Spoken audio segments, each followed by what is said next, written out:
Hello friends, TGT PGT series के अंतर्गत अभी तक हमने विलियम वर्ड्सवर्थ को स्टडी किया और फ्रेंड स्पेशली विलियम वर्ड्सवर्थ की बायोग्राफी को हमने पढ़ा और उनकी डिफरेंट पोएम्स हमने इंपॉर्टेंट पोएम्स जो थी उनको भी लिया। फ्रेंड्स, अब हम और एक इंपॉर्टेंट टॉपिक मींस कोटेशंस आज हम पढ़ने वाले हैं। फ्रेंड्स, अभी तक जनरली धारणा ये रहे होती है कि जो लिटरेचर के स्टूडेंट्स होते हैं उनके लिए सबसे डिफिकल्ट पोर्शन जो लर्न करने के लिए होता है वो कोटेशंस होती हैं और ये डिफिकल्टी मैंने भी अपने टाइम में फेस की है। लेकिन फ्रेंड्स, आज का वीडियो लेक्चर देखने के बाद आपकी ये धारणा बिल्कुल बदलने वाली है। अब आप कहेंगे कि सबसे इजी जो पोर्शन होता है लिटरेचर में लर्न करने के लिए वो कोटेशंस होती है। तो फ्रेंड्स, कोटेशंस को इजीएस्ट वे में आज मैं आपके सामने लेकर आया हूं और इन कोटेशंस को ये वो कोटेशंस हैं जो जनरली एग्जाम्स में पूछी जाती हैं। फ्रेंड्स, आज का जो लेक्चर है ये लेंदी हो सकता है, लेकिन अगर लेंदी हुआ 30-40 मिनट से ज्यादा हुआ तो इसको हम सेकंड पार्ट में स्टडी कर लेंगे। तो चलिए फ्रेंड्स, अब टाइम ना लेते हुए हम शुरू करते हैं। तो सबसे पहले जो पोएम है जिससे हम कोटेशंस लेंगे वो है the world is too much with अस।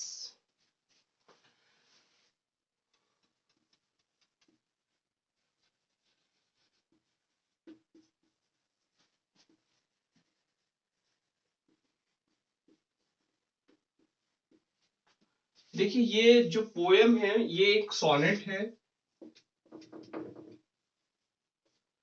और इस सोनेट में विलियम वर्ड्सवर्थ ने मैटेरियलिस्टिक जो वर्ल्ड है मींस जो भौतिकवादी संसार है उसको बताया है। विलियम वर्ड्सवर्थ के समय में भौतिकवादिता हावी हो गई थी, तो उसी को इन्होंने यहाँ कंडेम किया है। इसमें एक जो टाइटल वाली लाइन है, the world is too much with us late और soon getting and spending we lay waste our powers. The world is too much with us late or soon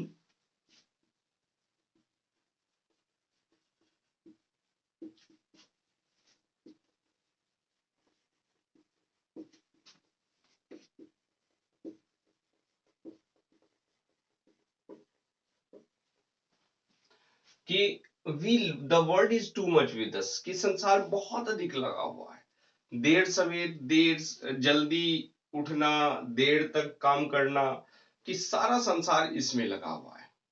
getting and spending, कमाने में and खर्च करने में।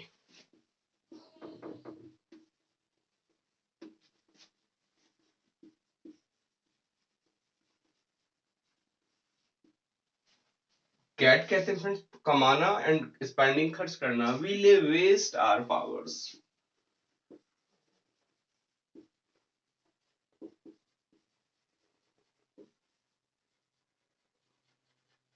कि जो हमारी शक्तियां हैं हम उन शक्तियों को क्या कर रहे हैं, वेस्ट कर रहे हैं। देखिए फ्रेंड्स, इस लेक्चर में मैं जो इंपॉर्टेंट कोटेशंस हैं, जितनी भी इंपॉर्टेंट कोटेशंस है जिस भी पोएम में इंपॉर्टेंट है उनको हमने यहाँ लिया है। और फ्रेंड्स, टॉपिक बोरियत वाला भी हो सकता है, लेकिन पेशेंस बनाए रखना पड़ेगा। अब तैयारी कर रहे हैं, कुछ पाना है तो कुछ खोना भी पड़ेगा। तो क्या कह रहे हैं विलियम वर्ड्सवर्थ कि हम जो ये संसार है भौतिकवादिता में मींस खाने कमाने के चक्कर में देर सवेर लगा हुआ है और हमारी जो शक्तियां हैं हम उनको वेस्ट कर रहे हैं। क्लियर होगी कोटेशन, लर्न भी हो गई। Little we see in nature that is ours. एक और लाइन है, little we see in nature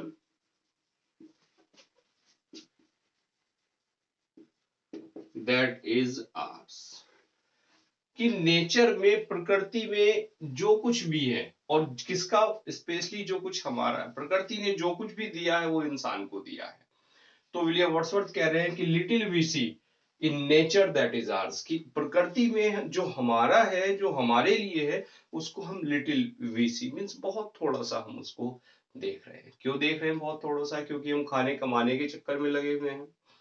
friends, ये सबका हाल है, उस टाइम भी और आज का तो और ज्यादा मटेरियलिस्टिक वर्ल्ड हो गया है। जो नेचुरल ब्यूटी है हम उसको एंजॉय नहीं कर पाते। बड़ी सुंदर कहीं फूल खिले हैं लेकिन हम उनको नहीं देख पाते। क्यों? क्योंकि हमारे पास टाइम ही नहीं है। Clear? We have given our hearts away. एक और लाइन,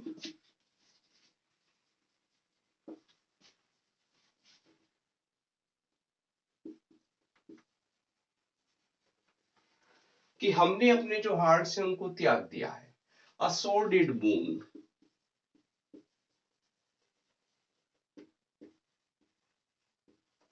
और वो क्या हो गए हैं, वो एक सॉलिड कहते हैं फ्रेंड्स डर्टी को, फिल्दी को, गंदे को, और बून कहते हैं गिफ्ट को. कि जो हमारे हार्ट से हमने उनको त्याग दिया है, मीन्स हम अपने दिल की बात नहीं सुनते, और ये क्या है, ये एक गंदा उपहार हमारे लिए बन गया है. क्लियर है? लाइन इंपॉर्टेंट लाइन है, लाइन एक ही लाइन आएगी वहां. अगर कोई इंपॉर्टेंट लाइन आती है फ्रेंड्स कोटेशन में तो सिंगल लाइन आती है, अनइम्पॉर्टेंट आती है तो वहां 2 से 3 लाइन्स वहां जाती है. पूछा जाता है कि ये कौन सी पोएम से ली गई है या किस राइटर की लाइन से. क्लियर? तो ये लाइन भी क्लियर हुई. We have given our hearts away a sordid boon, कि हमने अपने हृदय को त्याग दिया है, और वो एक क्या है, एक डर्टी गिफ्ट है, एक गंदा उपहार है. और एक और बहुत इंपॉर्टेंट लाइन, एक क्या है line, the sea that bares her bosom to the moon.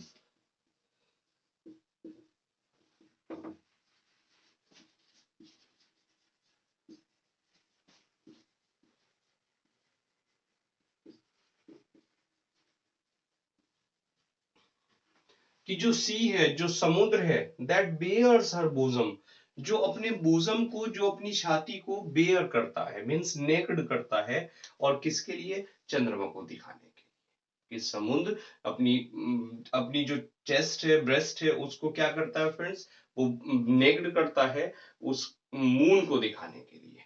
Clear? और यहां पर देखिए क्या है, सी बेयर्स हर bosom. यहाँ जो फिगर स्पीच भी यहाँ दिख रही है, एक कौन सी, वो कौन सी फिगर स्पीच दिख रही है आपको, वो पर्सोनिफिकेशन है. Clear friends? तो ये सारी लाइन आपको क्लियर हुई होंगी, लर्न हो रही होंगी बढ़िया से. देखिए कोटेशंस आप जब भी करते हैं, आप क्या करते हैं, बुक ली और बुक से आपने रटना शुरू कर दिया, ये इस लाइन, इस पोएम की, ये इस पोएम की. ऐसे नहीं होती कोटेशंस लर्न. कोटेशंस जब भी आपको लर्न करनी हो तो कोटेशन को आपको कोई रेफरेंस देना पड़ेगा, उसका आपको मीनिंग क्लियर समझना पड़ेगा, तभी आप उसको माइंड में सेट कर पाएंगे. इनके अलावा एक क्वेश्चन और आता है फ्रेंड्स, वो क्या है कि एक सी गॉड है प्रोटियस और एक है ट्राइटॉन, इन दोनों का यहाँ जिक्र हुआ है.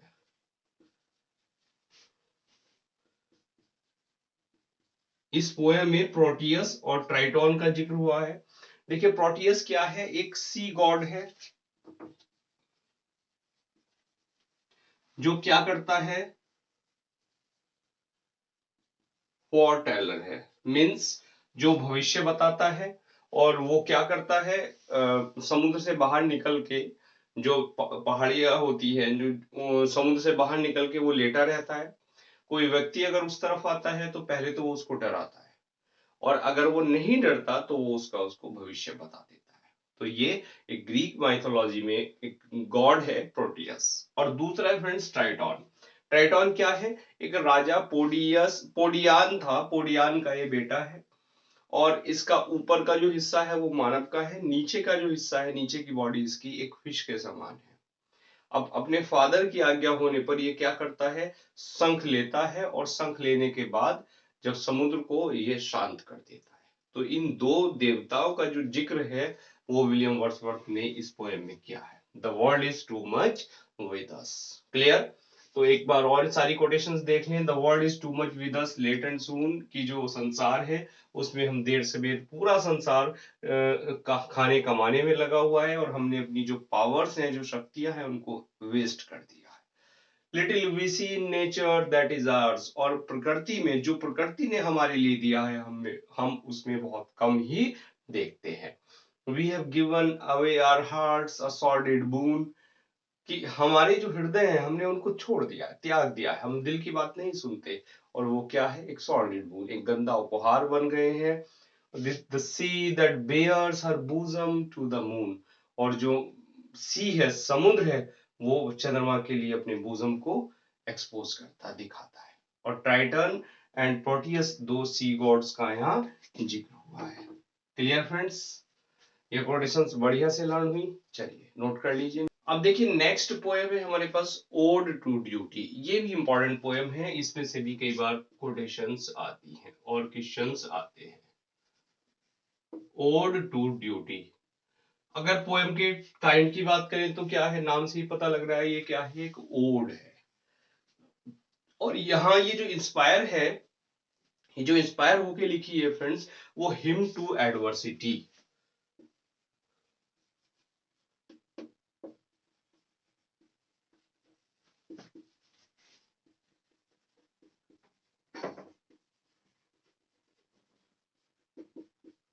हिम टू एडवर्सिटी, ये टॉमस ग्रे की एक और पोएम थी फ्रेंड्स।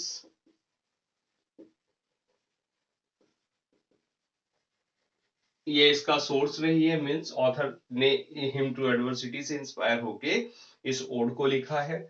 और इसमें फ्रेंड्स जो ड्यूटी है, अब ड्यूटी क्या होती है जानते हैं सब, कॉमन वर्ड है, हमारी जो कर्तव्य परायणता है, जो हमारा काम है वो क्या है, ड्यूटी है। और ड्यूटी को इन्होंने क्या कहा है, eastern daughter of the voice of God.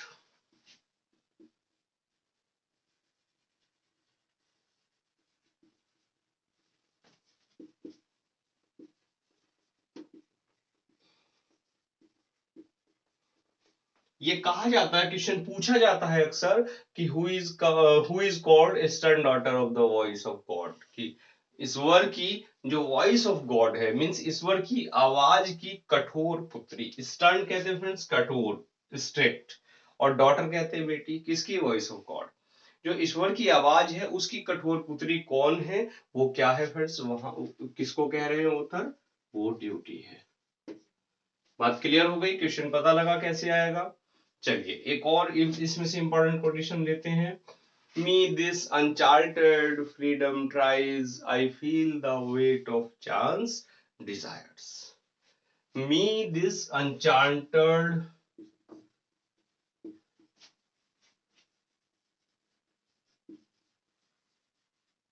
कि मुझे, क्या है फ्रेंड्स, यहाँ क्या कह रहे हैं उत्तर, दिस अनचार्टेड फ्रीडम ट्राइज। चलिए पहले इसको नोट कर लें, उसके बाद फिर दोनों लाइन का मीनिंग लेंगे। I feel the weight of chance desires.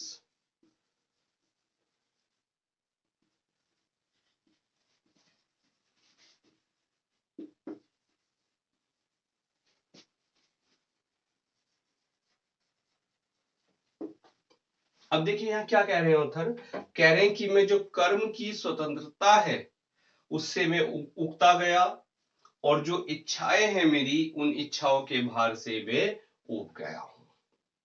Clear है फ्रेंड्स। और यहाँ एक जो वर्ड आया है अनचार्टर्ड, अनचार्टर्ड कहते हैं फ्रेंड्स असीम को।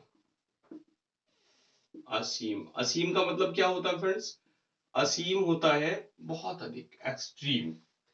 कि मुझे जो एक्सट्रीम फ्रीडम है, जो मुझे बहुत ज्यादा स्वतंत्रता मिली है, उससे मैं उगता गया हूं। और जो डिजायर्स है मेरी, जो इच्छाओं का भार है, उससे मैं ऊब गया हूं। क्लियर है बात। My hopes no more must change their name.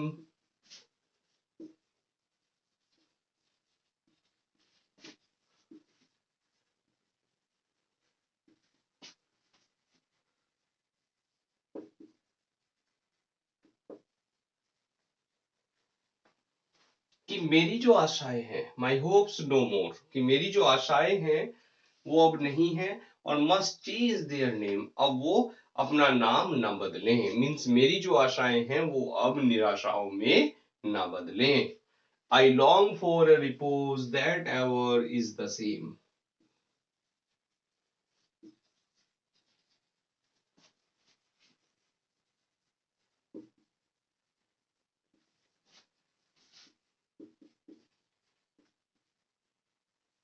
और ऑथर आगे क्या कह रहे हैं कि I long for a repose, की रिपोज कहते हैं रेस्ट को, कि मैं एक ऐसे रेस्ट की, मैं लॉन्ग फॉर कहते हैं इच्छा व्यक्त करना, कि मैं एक ऐसे रेस्ट की इच्छा व्यक्त करता हूं जो अब बिल्कुल भी ना बदले। तो क्या हुई लाइंस, कि मेरी जो आशाएं हैं वो निराशाओं में ना बदले, और जो मेरा रेस्ट है, मेरा जो आराम है वो भी सेम रहे, वो भी एक जैसा बना रहे, यानी वो भी स्थिर रहे। क्लियर है बात? तो ओ टू ड्यूटी की लाइन क्लियर हुई।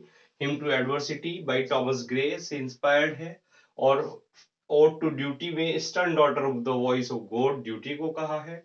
और me this unchartered freedom tries, I feel the weight of chance desires. My hopes no more must change their name. I long for a repose that air is the same. Clear हुई lines? चलिए friends, अब हम बात करते हैं William Wordsworth की very important poem. अब आप समझ ही गए होंगे किसकी बात मैं कर रहा हूँ, Tintern Abbey and immortality ode. ये फ्रेंड्स, ये दो पोएम ऐसी हैं, इनको आपको डिटेल स्टडी करनी पड़ेगी। और डिटेल इस सेंस में, क्योंकि ज्यादातर आप कोई सा भी पेपर सेट उठा लीजिएगा, इन दोनों में से एक ना एक कोटेशंस आई है। और सबसे बड़ी बात यह है कि इन दोनों की जो कोटेशंस हैं वो मिक्सअप हो जाती हैं। उसमें हम कंफ्यूज हो जाते हैं कि कौन सी टिंटर नैबी से है और कौन सी इमोर्टलिटी ओड से है। तो डोंट वरी, आज का जो लेक्चर है, इसके बाद वो कंफ्यूजन भी आपको दूर हो जाएगा। एक्चुअल में इसमें टिंटन एबी में जो जितनी भी इंपॉर्टेंट कोटेशंस हैं, जितनी भी पॉसिबल स्ट्रक्चर्स मुझे वहां लगी हैं, जो एग्जाम में पूछी जा सकी हैं, उनको मैंने यहाँ निकाल लिया है। अब उनको एक एक कोटेशन को हम यहाँ डिटेल में डिस्कस करते हैं, ताकि आपको लर्न हो जाए। Clear friends? तो टिंटन एबी, चलिए टिंटन एबी की जब बात हो रही है तो एक मेरा क्वेश्चन है आपके लिए। आपको बताना है मुझे कमेंट करके कि टिंटन एबी में ऑथर टोटल कितनी बार गए, first second and third visit किस ईयर में रही है। क्लियर? ये ऑलरेडी हम डिस्कस कर चुके हैं, लेकिन आपको आज मैं देखना टेस्ट कर रहा हूं कि आपको ये याद है कि नहीं है। मुझे कमेंट करके जरूर बताएं। तो फ्रेंड्स, टिंटन एबी में देखिए एक चीज और है, यहाँ 3 stages of his love of nature वो ऑथर ने यहाँ बताई है। वो प्रकृति से कितना प्यार करते हैं, जो पैंथेइज्म है, जो इस प्रकृति में ईश्वर को देखना है, तो वर्ड्सवर्थ ने यहाँ बताया है उन 3 स्टेजेस को। क्लियर हो गई बात इस पोएम में। और ये पोएम 1798 में पब्लिश हुई, ये बात भी हम पहले कर चुके हैं। लिरिकल बैलेड्स में ये पब्लिश हुई थी फर्स्ट टाइम 1798 में ही कंपोज हुई, और 1798 में ही ये पब्लिश हुई। और लिरिकल बैलेड्स की ये लास्ट पोएम थी। फर्स्ट पोएम कौन सी थी फ्रेंड्स? ये शायद आपको याद होगा, बताया था, नहीं बताया तो फिर लिरिकल बैलेड्स में हम डिटेल में डिस्कस करेंगे। अब टिंटन एबी की जो ओपनिंग लाइन है वो क्या है, वो भी इंपॉर्टेंट लाइन है friends. 5 years have passed, 5 summers।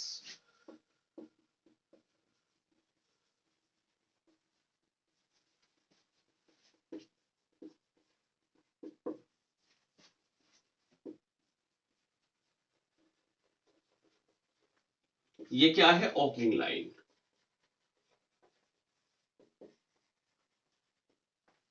यानी यहां विलियम वर्ड्सवर्थ पहली लाइन में कह रहे हैं कि 5 years have passed, कि 5 साल बीत गए हैं। 5 summers with the length, कि 5 जो समर्स हैं मीन्स 5 गर्मियों के मौसम बीत गए हैं। अब किस में बीत गए हैं? क्योंकि जो फर्स्ट टाइम उनकी विजिट हुई थी और जो सेकंड विजिट हुई, दोनों के बीच में कितना गैप था फ्रेंड्स? 5 years का। और इसी बात को वो इस पोएम में कह रहे हैं। क्लियर हुई फर्स्ट लाइन?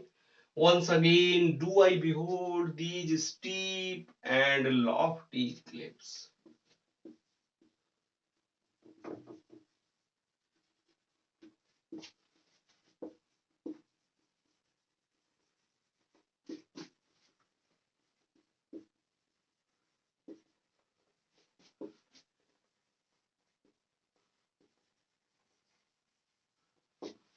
और ये आगे वाली लाइन में क्या कह रहे हैं कि वंस अगेन, एक बार फिर, आई बिहोल्ड दीज स्टीप।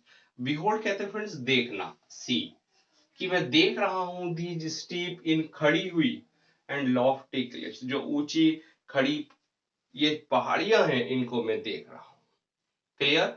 क्योंकि जो टिंटन एबी है एक मठ है फ्रेंड्स, और वाई नदी के किनारे है इंग्लैंड में। और ये क्या है? एक पहाड़ी पर वहां मठ बना हुआ है। तो वही इसी लाइन में ऑथर इस बात को कह रहे हैं कि एक बार फिर मैं यहाँ जो चट्टाने हैं, चट्टानों पर बसे हुए मैं टिंटन एबी को देख रहा हूँ। The days come when I again repose.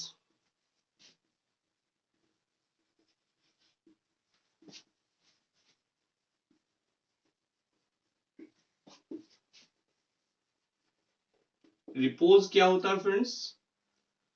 Repose होता है रेस्ट करना। Clear? The day is come, कि वो दिन आ गया है व्हेन आई अगेन रिपोज, जब मैं दोबारा से आराम कर रहा हूं here under this dark sycamore.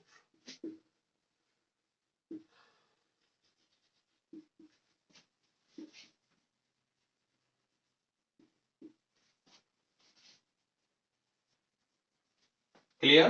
देखिए क्या कह रहे हैं ऑथर यहाँ, कि वो दिन आ गया है जब मैं दोबारा आराम कर रहा हूं, दोबारा मैं रेस्ट कर रहा हूं इस डार्क, इस काले सिकामोर के नीचे।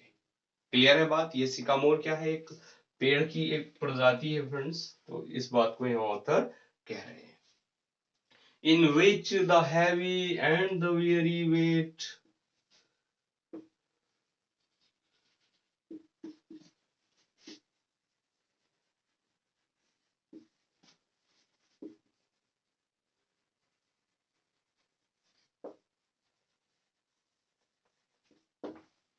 in which the heavy and the weary weight of all this unintelligible world is lightened.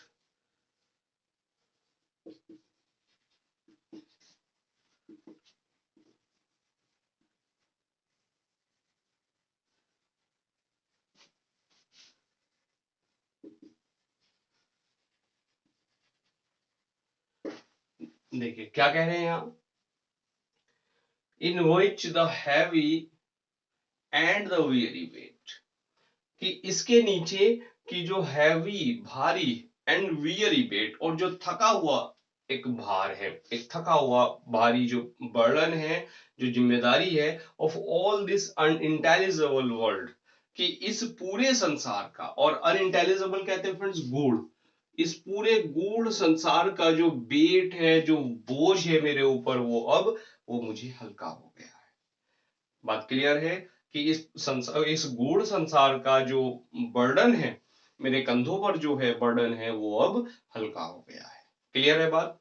We are laid asleep, कि हम सोए हुए हैं in body and become a living soul.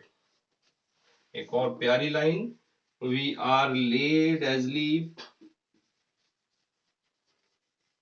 कि हम सोए हुए हैं इन बॉडी, शरीर में, and become a living soul,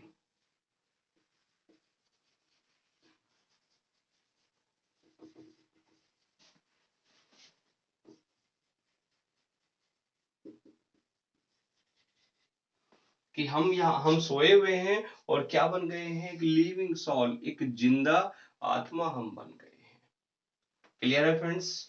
तो ये जो लाइंस हैं ये क्लियर हुई। चलिए एक बार और रिवाइज करा दूं। 5 years से पास, 5 summers की 5 साल बीत गए हैं जब मैं पहली बार यहाँ आया था। ये ओपनिंग लाइन है।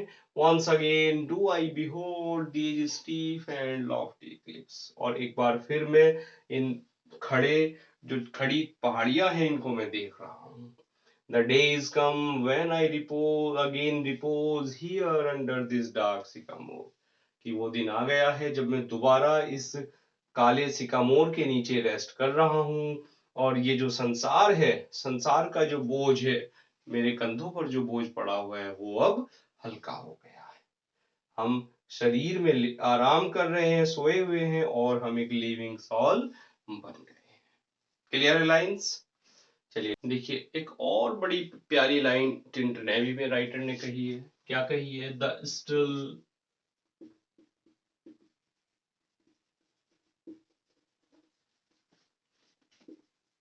Sad music of humanity. Humanity कहते हैं मानव जाति का, स्टिल शांत, और सैड म्यूजिक, सैड कहते हैं दुखी, और music still sad music of humanity means मानव जाति का एक शांत लेकिन दुखी music. Clear? Fever of the world, देखिए एक फ्रेज यहां ऑथर ने यूज किया है, फीवर ऑफ द वर्ल्ड, कि इस संसार का बुखार। और कैसा बुखार? खाने कमाने का बुखार। यहाँ जो फीवर से रेफरेंस है, ये क्या है फ्रेंड्स? जो इस संसार का मेटेरियलिस्टिक जो फीवर है, मींस इस संसार को एक बुखार लग गया है, वो क्या है? खाने कमाने का बुखार। क्लियर हो गई बात? ओ सिल्वन Y Thou wandered through the woods. O Sylvan, why? Are Sylvan Nadi, thou wandered through the woods.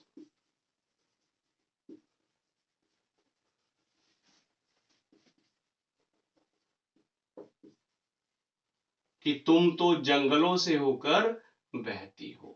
अरे सल्वन नदी, तुम तो जंगलों से होकर बहती हो। How often has my spirit turn to thee. How often,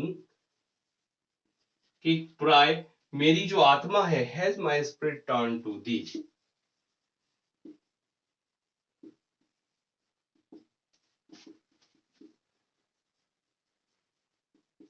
मेरी आत्मा तुम्हारी ओर मुड़ गई है। क्लियर? कि अरे सल्वन नदी, तुम तो जंगलों से होकर बहती हो, मेरी आत्मा तुम्हारी ओर झुक गई है। यानी मेरा जो मन है, स्पिरिट का मतलब क्या है फ्रेंड्स, यहाँ आत्मा, लेकिन यहाँ ऑथर मन के लिए कह रहे हैं कि मेरा जो मन है वो तो तुम्हारी ओर झुक गया है। The sounding cataract haunted me like a passion.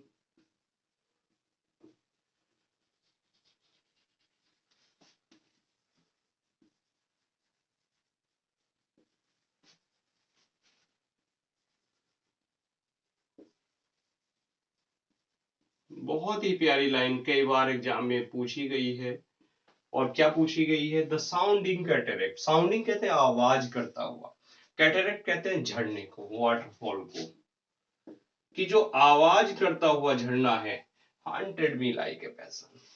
Hunted कहते हैं स्मृति में था, एक पैसन की तरह, एक आवाज करता हुआ झरना एक जोश की तरह मेरी स्मृति में था, मेरी मेमोरी में था। क्लियर? यानी एक झरना जो आवाज कर रहा था वो मेरी मेमोरी में था। द टाइम इज पास्ट, कि समय बीत गया है। कई बार ये वाली कोटेशन भी आई है एग्जाम में। The time is past and all its aching joys are now no मोर।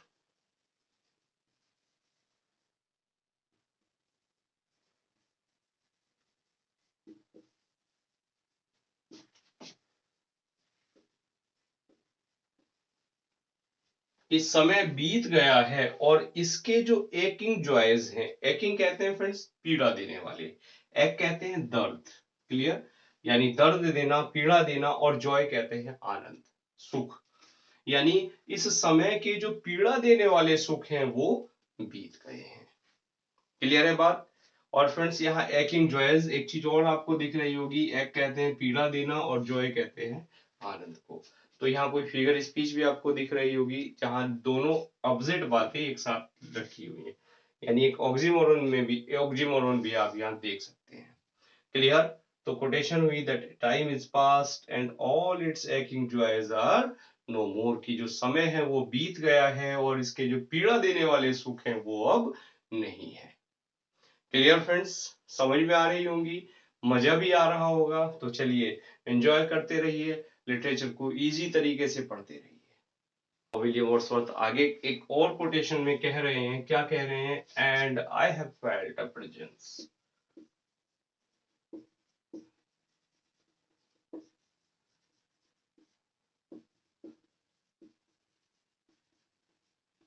कि मैंने महसूस किया है एक प्रेजेंस को, एक उपस्थिति को, that disturbs me with Joy.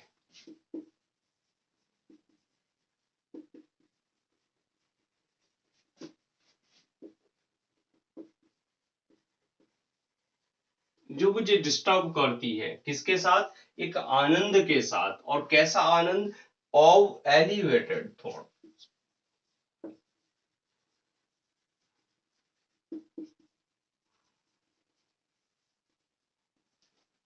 Clear हो गई कोटेशन? क्या है कि and I have felt a presence that disturb me with the joy of elevated thoughts.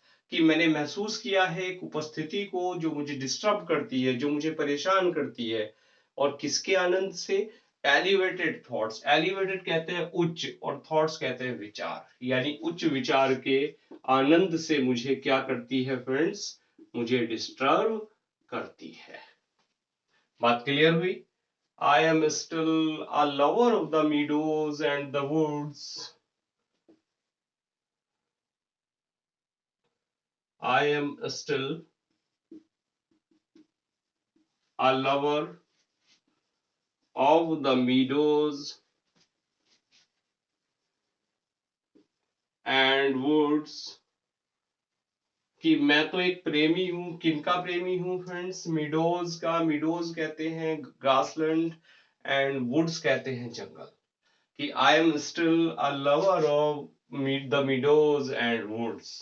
कि मैं जो हूँ, मैं तो जो ग्रासलैंड्स हैं, घास के मैदान हैं, मीडोज, और जो जंगल है, मैं तो उनका प्रेमी हूँ। और कैसा प्रेमी?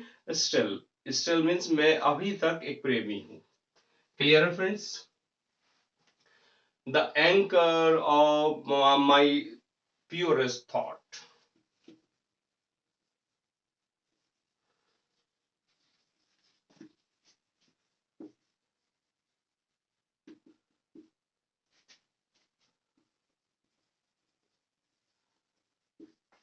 एंकर कहते हैं फ्रेंड्स एक लंगर को, ऑफ माई प्योरेस्ट थॉट्स, कि मेरी जो प्योरेस्ट थॉट्स हैं, कि मेरे जो विचार हैं और सबसे शुद्ध जो विचार हैं, उनका एक लंगर। The anchor of my purest thought. Clear हो गई बात?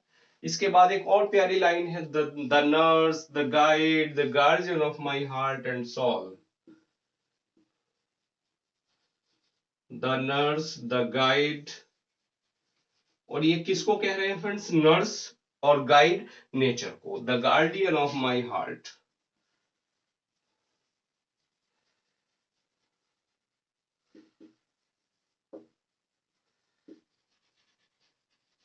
प्रकृति को उन्होंने क्या कहा है? नर्स, यानी मेरी पालन पोषण करता। द गाइड, मेरी जो गाइड है, और मेरी जो गार्डियन है, कि मेरे हृदय की एंड सॉल की, एंड सॉल, और मेरी आत्मा की तुम क्या हो? तुम पालन करता हो, तुम गाइड हो, और तुम गार्जियन हो, तुम रक्षक हो। क्लियर है बात फ्रेंड्स? इस पूरी पोयम में उन्होंने एक डियरेस्ट फ्रेंड भी रेफर किया है। उन्होंने किसी को क्या कहा है? माई डियरेस्ट फ्रेंड।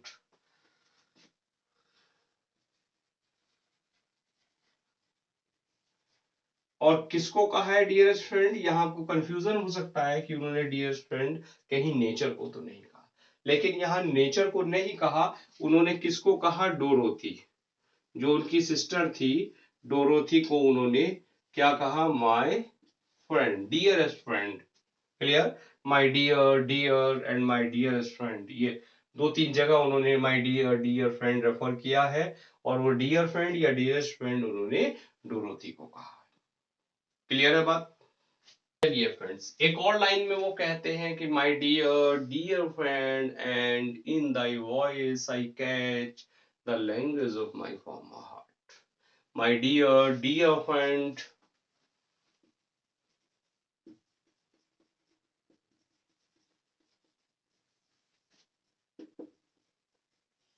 कि मेरी प्रिय मित्र, प्रिय मित्र, एंड इन दाई वॉइस,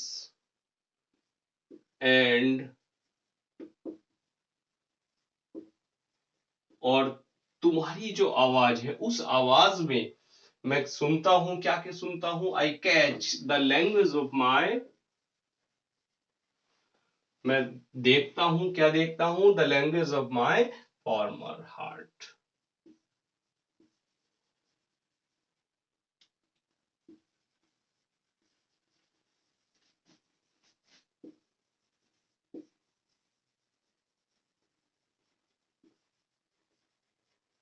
मैं अपने हृदय की जो भाषा है, उस भाषा को मैं तुम्हारी आवाज में देखता हूँ। बात क्लियर हो गई फ्रेंड्स? मे आई, नेक्स्ट एक और प्यारी सी कोटेशन है कि may I behold in thee what I was once. May I behold in thee what I was once. कि मे आई बिहोल्ड इन दी, क्या मैं तेरे अंदर देख सकता हूँ? व्हाट आई वाज वंस, कि जो मैं कभी था। क्लियर है फ्रेंड्स?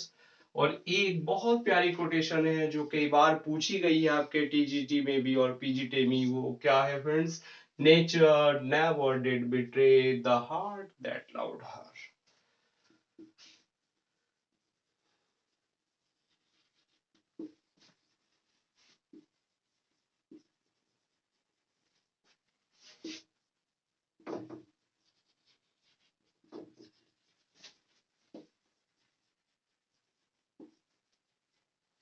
कि प्रकृति उस हृदय को कभी भी धोखा नहीं देती जो हृदय उसको प्यार करता है। यानी जो नेचर लवर हैं, जो जिनको जो लोग प्रकृति को प्यार करते हैं, वो कभी भी धोखा नहीं खाते। और इस पोयम में विलियम वर्ड्सवर्थ ने अपने आप को वर्शिपर ऑफ नेचर कहा है। अक्सर ये क्वेश्चन पूछा जाता है एग्जाम में कि in which poem William Wordsworth call himself a worshipper of nature, कि किस पोएम में विलियम वर्ड्सवर्थ अपने आप को वर्शिपर ऑफ नेचर कहते हैं। तो आपका आंसर क्या है friends? Tintern Abbey. I so long a worshipper of nature.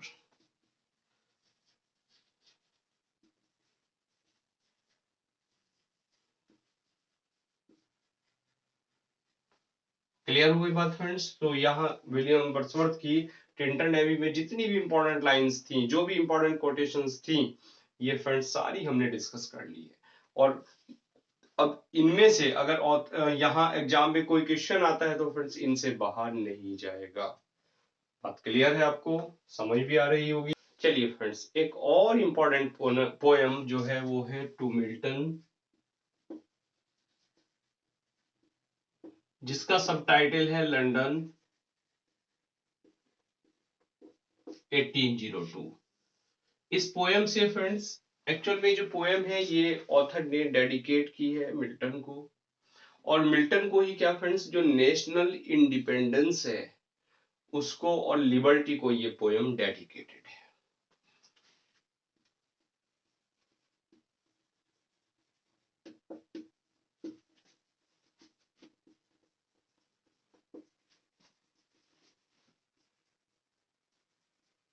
Dedicated to national independence and liberty, यानी आजादी को ये पोयम उन्होंने डेडिकेट की है। और इसमें मेमोराइज किया है उन्होंने मिल्टन को।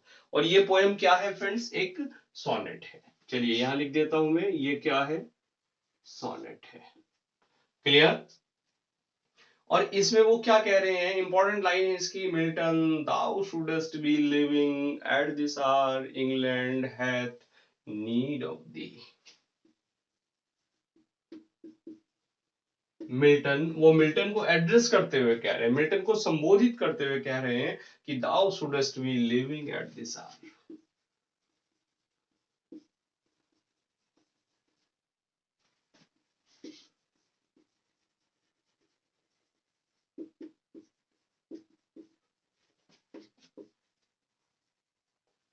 कि मिल्टन, तुम्हें तो इस समय जिंदा रहना चाहिए था, मिल्टन तुम्हें तो इस समय होना चाहिए था। England hath need of me,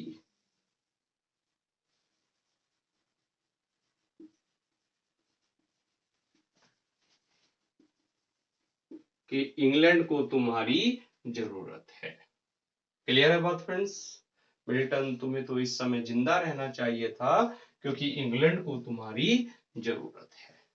और एक और इंपॉर्टेंट बात इन्होंने कही है, इंपॉर्टेंट कोटेशन है, क्या है? वी आर सेल्फिश मैन, कि हम तो स्वार्थी लोग हैं। O raise up us, raise us up, return to us again. Clear? We are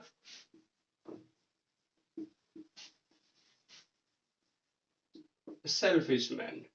वो अपने आप को कह रहे हैं, वो इंग्लैंड वासियों को कह रहे हैं कि हम तो क्या है, हम सेल्फिश लोग हैं, हम स्वार्थी लोग हैं। ओ अरे, रेज अस अप, कि हमें उठा लो, हमें ऊपर उठा लो।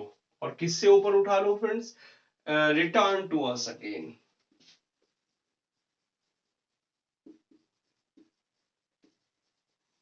और हमें ऊपर उठा के कि जो गिरावट हो गई है हमारे अंदर, जो गंदी बातें भर गई हैं, कि हमें ऊपर उठा लो और हमें वहीं से वहीं दोबारा आप पहुंचा दो। Clear? Thy soul was like a star and dwelt apart.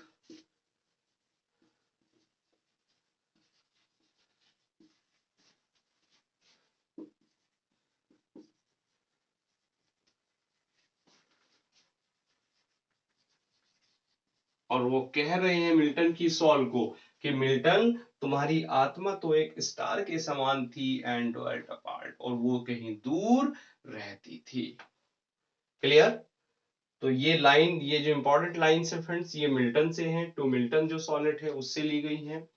और फ्रेंड्स, आई होप ये लेक्चर काफी लंबी हो गया होगा, आप शायद बोरियत भी महसूस कर रहे होंगे। तो चलिए, डोंट वरी, फ्रेश हो जाइएगा। और नेक्स्ट लेक्चर में हम जो बाकी पोएम्स हैं फ्रेंड्स, जितनी भी इंपॉर्टेंट कोटेशंस हैं, कोशिश रहेगी कि नेक्स्ट लेक्चर में वो सारी निपटा दी जाए। विलियम वर्ड्सवर्थ बहुत ज्यादा नहीं मिलेगा आपको, मीन्स 3-4 घंटे में पूरा राइटर ये कवर होने वाला है। चलिए फ्रेंड्स, मिलते हैं नेक्स्ट लेक्चर में। और हाँ, अभी तक अगर चैनल को सब्सक्राइब नहीं कर पाए हैं तो अपने फ्रेंड्स को शेयर करें, ताकि ये फ्री जो नॉलेज आपको डिस्ट्रीब्यूट हो रही है ये सब तक पहुंच जाए।